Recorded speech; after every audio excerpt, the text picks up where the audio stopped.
সালাম স্টিল ভোটের গাড়ি নিয়ে আমরা এখন আছি রাজবাড়ীর গোয়ালন্দে। সদর ও গোয়ালন্দ উপজেলা নিয়ে সংসদীয় আসন রাজবাড়ী 1 গঠিত। এখানে ভোটার সংখ্যা 4,30,000-এরও কিছু বেশি। বিএনপির প্রার্থী হিসাবে এখানে রয়েছেন সাবেক সংসদ সদস্য আলী নওয়াজ মাহমুদ খৈয়াম, অপরদিকে জামাতের প্রার্থী হিসেবে রয়েছেন অ্যাডভোকেট নুরুল ইসলাম। আমরা সারাদিন ঘুরে ঘুরে এখানকার ভোটারদের সঙ্গে কথা বলবো, আমরা তাদের প্রতিক্রিয়া জানবো।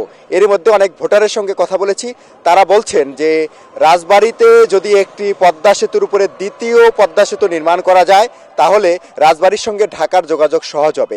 এই কারণে এখানকার ভোটাররা বলছেন আগামীতে যারাই সরকারে আসবে তাদেরকে প্রতিশ্রুতি দিতে হবে যেন দ্বিতীয় পদ্মা সেতু নির্মাণ করা হয়।